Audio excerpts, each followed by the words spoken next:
बिस्मिल्लाहिर्रहमानिर्रहीम। अस्सलाम वालेकुम डियर स्टूडेंट्स, आई होप कि आप ठीक ठाक होंगे।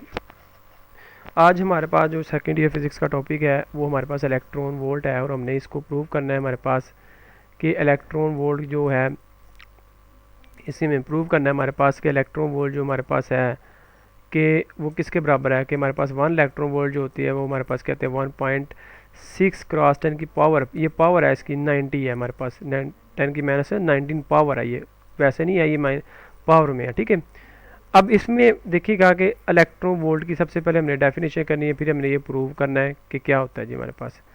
अब इसकी हमारे पास डेफिनेशन यूँ है कि हमारे पास the amount of acquired or loss of energy.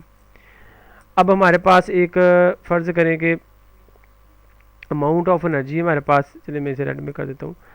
Amount of energy acquire जो हासिल करता है, लॉस ज़ाया करता है electron it as it move, जब इसे मूव कराता है थ्रू अ पोटेंशियल डिफरेंस हमारे पास क्या हो 1 वोल्ट, यानी दो प्लेट्स के दरमियान जो हमारे पास हो पोटेंशियल डिफरेंस क्या हो 1 वोल्ट हो। ठीक है, तो जब हम चार्ज को मूव करवाते हैं, इलेक्ट्रॉन को मूव करवाते हैं, तो उसमें जो वो एनर्जी हासिल करता है या लॉस करता है उसे हम क्या कहते हैं 1 इलेक्ट्रॉन वोल्ट कहते हैं। फॉर एग्जाम्पल देखें, एक ये देखें, ये पॉजिटिव दो प्लेट्स हैं, एक पर पॉजिटिव चार्ज है हमारे पास, एक पर क्या हमारे पास नेगेटिव चार्ज है, फ़र्ज़ करें। ठीक है, अब यहाँ पे हम क्या कर देते हैं जी, हमारे पास एक चार्ज होता है, यहाँ पे हम चार्ज एक रख देते हैं, तो इस चार्ज को हम नेगेटिव से पॉजिटिव की तरफ मूव करवाते हैं। क्या करते हैं, नेगेटिव से पॉजिटिव की तरफ मूव करवाते हैं। तो इसने इस सूरत में वो एनर्जी एक्वायर करेगा, हासिल करेगा, चार्ज हासिल करेगा और ऊपर की तरफ जाएगा। ठीक है जी, तो इन दो प्लेट्स के दरमियान जो पोटेंशियल डिफरेंस कितना जी हमें पता है 1 वोल्ट होना चाहिए। पोटेंशियल डिफरेंस क्या होना चाहिए 1 वोल्ट। अगर तो ये नेगेटिव से पॉजिटिव की तरफ जाता है तो ये यानी कुछ डिस्टेंस कवर करेगा, ऊपर की तरफ जाएगा, तो ये जो पोटेंशियल एनर्जी होगी ना डेल यू, ये delta U change of potential energy है, तो जब इज इक्वल टू ये किसके बराबर होगा क्यू डेल वी की, ये मैंने पढ़ा हुआ है टॉपिक, इसका फार्मूला मैंने बताया हुआ है। ठीक है, उसके बाद ये हमारे पास, तो ये सारे के सारे इसकी चेंज ऑफ पोटेंशियल एनर्जी है वो इसके बराबर हो जाएगी। ठीक है, तो ये फार्मूला आपने याद रखना है। ठीक है, अब जब हम इस प्लेट इस चार्ज को हम पॉजिटिव से नेगेटिव मूव कराते हैं तो इसे हमें कोई एक्सटर्नल फोर्स देने की ज़रूरत नहीं पड़ती है, खुद ब खुद क्या करते हैं नीचे की तरफ आना शुरू करता है अगर पॉजिटिव से नेगेटिव तरफ आए, क्योंकि ये यूनिट पॉजिटिव चार्ज है तो पॉजिटिव से पहले करेगा और नेगेटिव से क्या करेगा अट्रैक्ट करेगा, तो ये पॉजिटिव से नेगेटिव खुद ब खुद आएगा।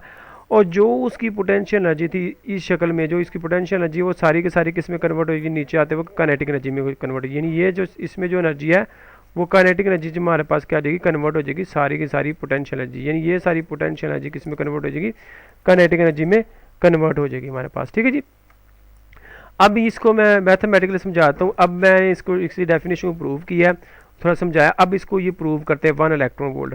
1 इलेक्ट्रॉन वोल्ट को प्रूव करने से पहले मैंने ये देखे, अभी मैंने समझाया कि अगर दो प्लेट्स हमारे पास, अगर हमारे पास पॉजिटिव है, ये पॉजिटिव है हमारे पास और ये हमारे पास नेगेटिव है, जब हम चार्ज को पॉजिटिव से नेगेटिव की तरफ मूव करवाते हैं तो उसकी जो पोटेंशियल एनर्जी है वो काइनेटिक एनर्जी में कन्वर्ट हो जाती है। पोटेंशियल एनर्जी क्या थी हमारे पास, del U is equal to Q del V जी हमारे पास। ठीक है, अब देखें जो ये जो पोटेंशियल एनर्जी थी ये क्या थी हमारे पास, पोटेंशियल एनर्जी ये चेंज ऑफ पोटेंशियल एनर्जी क्या लिया। अब ये जो सारी की सारी पोटेंशियल एनर्जी जब डाउनवर्ड आएगा चार्ज तो सारी की सारी पोटेंशियल एनर्जी किस में कन्वर्ट हो जाएगी चेंज ऑफ काइनेटिक एनर्जी के अंदर, यानी पहले जब नेगेटिव से पॉजिटिव जाएगा तो उसकी पोटेंशियल एनर्जी में क्या हो रही है चेंज हो रही है, लेकिन जब पॉजिटिव से नेगेटिव आएगी वही पोटेंशियल एनर्जी क्या होगी उसकी काइनेटिक एनर्जी में कन्वर्ट हो जाएगी। अब ये क्यू डेल वी वैसे का वैसे ही फार्मूला हमारे पास आ जाएगा। ठीक है जी, अब सपोज करें कि हमारे पास इसमें मैंने ये लिखा है कि सपोज करें कि हमारे पास जो डेल के डॉट ई जो काइनेटिक एनर्जी हमारे पास वो हमारे पास इस हमारे पास ये क्यू है वो हमारे पास समझें कि एक इलेक्ट्रॉन है, क्योंकि इलेक्ट्रॉन मूव कर रहा है। फ़र्ज़ करें क्या कर रहा है हमारे पास एक इलेक्ट्रॉन मूव कर रहा है। अब इलेक्ट्रॉन अगर मूव करता है, अगर एक इलेक्ट्रॉन मूव करता है उसकी कंडीशन क्या बनेगी, देखिएगा एक इलेक्ट्रॉन जब मूव करेगा उसकी कंडीशन क्या बनेगी, तो ये पॉजिटिव है ये नेगेटिव है। ठीक है, एक नेगेटिव चार्ज हमारे पास मूव करे, अगर यहाँ पे एक इलेक्ट्रॉन रख देते हैं, हम एक इलेक्ट्रॉन रख देते हैं तो इसमें ऑपोजिट हो जाएगा सारा का सारा, क्योंकि अब देखें ये जो नेगेटिव है इसमें ये ऊपर की तरफ जाएगा। ठीक है, खुद ब खुद ठीक है, क्योंकि नेगेटिव से रिपेल करेगा और पॉजिटिव से क्या करेगा, अट्रैक्ट करेगा, खुद ब खुद ऊपर जाएगा, यानी इसकी चेंज ऑफ पोटेंशियल एनर्जी होगी। लेकिन जब हम इसे पॉजिटिव से नेगेटिव की तरफ कराएंगे, यानी पॉजिटिव से हमेशा नेगेटिव की तरफ करवाएंगे, तो हमारे पास क्या होगा, ये डाउनवर्ड होगा, इसकी जो पोटेंशियल एनर्जी है वो काइनेटिक एनर्जी में कन्वर्ट। तो जी इसमें आप देखें, ये चार्ज हमारे पास मैंने भी मेंशन किया है, जो चार्ज है हमारे पास वो क्या आ जाएगा हमारे पास जी, चार्ज इलेक्ट्रॉन हो जाएगा हमारे पास, ठीक है जी। और वो इलेक्ट्रॉन क्या था हमारे पास 1 पॉइंट क्रॉस 10⁻⁻90 कूलम हमारे पास है। अब ये जो पोटेंशियल डिफरेंस है हमारे पास वो क्या हमारे पास 1 वोल्ट, क्योंकि देखिए हमारे पास ये एक मैंने अभी समझा रहा था कि हमारे पास पॉजिटिव एक प्लेट है, ये एक नेगेटिव प्लेट है हमारे पास, ठीक है। तो इसमें एक अगर मैंने एक इलेक्ट्रॉन रख दिया, तो इलेक्ट्रॉन क्या होगा कि खुद ब खुद नेगेटिव से पॉजिटिव की जाएगा, क्योंकि नेगेटिव से पहले करेगा, पॉजिटिव से क्या करेगा, अट्रैक्ट करेगा। इस सूरत में वो एनर्जी को क्या करेगा, लॉस करेगा। जैसे कि जब पॉजिटिव से जब नेगेटिव की तरफ करेंगे, इसके ऊपर हम वर्क करेंगे, तो उस वक्त वो एनर्जी को क्या करेगा, अब्जॉर्व करेगा, ठीक है जी, यानी एक्वायर करेगा, जिसका मतलब है। अब इसमें हमारे पास देखिएगा कि एक इलेक्ट्रॉन है हमारे पास और इन दो प्लेट्स के दरमियान जो पोटेंशियल डिफरेंस है वो हमारे पास क्या है, 1 वोल्ट। वो क्या है हमारे पास 1 वोल्ट, ठीक है। इन दो प्लेट्स के दरमियान जो पोटेंशियल डिफरेंस रखना है वो हमारे पास क्या है, 1 वोल्ट होगा।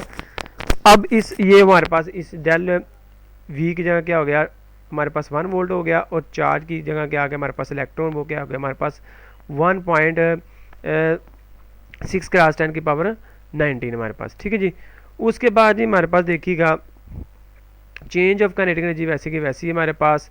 अब ये हमारे पास ये देखिएगा, इसमें ये वोल्ट है और ये कूलम है, ठीक है। तो इसको मैंने ऐसे लिखा 1.6, ये वैसे का वैसे, ये वैसे का वैसे ही आ गया 90, और इसे कूलम वोल्ट को मैंने इकट्ठा लिख दिया। अब कूलम वोल्ट जो होता है वो 1.6 वैसे का, ये सारी की सारी वैल्यू हमारे पास देखिएगा, इसमें ये देखिएगा ये सारी की सारी हमारे पास जो वैल्यू है वैसे की वैसी होगी। अब इसको सोल्व करना मैंने, कूलम वोल्ट किसके बराबर होता है। अब देखिए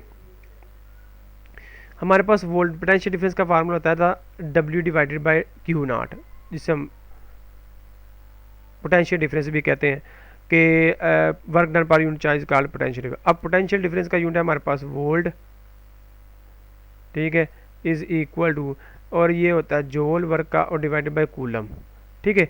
अब कूलम जब इधर जाके ज़रब होगा तो हमारे पास volt coulomb is equal to joule, या ऐसे कह लें joule is equal to coulomb volt, ठीक है जी। अब ये जो हमारे पास इस यहाँ पे जो जोल आया हमारे पास, आपको पता चल गया कि कूलम वोल्ट किसके बराबर है, जोल के बराबर है, ठीक है जी। अब इसमें एक असाइनमेंट है, देखिए ये इस तरह का, चलो एमसीक्यू तो आती ही है कि चेंज ऑफ काइनेटिक एनर्जी हमारे पास कितना है, इसके बराबर। इसको हम ऐसे भी ले सकते हैं कि 1 इलेक्ट्रॉन वोल्ट, क्या हमारे पास 1 इलेक्ट्रॉन वोल्ट, इस काइनेटिक एनर्जी को क्या लिख सकते हैं हम, 1 इलेक्ट्रॉन वोल्ट किसके बराबर है, 1.6 क्रॉस 10⁻⁻90 जोल, ठीक है। एक बात याद रखिएगा, क्योंकि 1 इलेक्ट्रॉन वोल्ट है हमारे पास, ये चेंज ऑफ काइनेटिक एनर्जी। अब इसमें उसने लिखे भी है कि 1 इलेक्ट्रॉन वोल्ट किसके बराबर, ये इसको हम कैसे लिख सकते हैं, ऐसे लिख सकते हैं हम, ठीक है। इसमें हमारे पास क्या होगा, 1 electron volt equal to 1.6 cross 10⁻90 joule हमारे पास। अगर 1 इलेक्ट्रॉन वोल्ट इतने जोल के बराबर है तो एमसीक्यू जा सकता है 1 जोल में कितने वोल्ट होंगे, इलेक्ट्रॉन वोल्ट होंगे।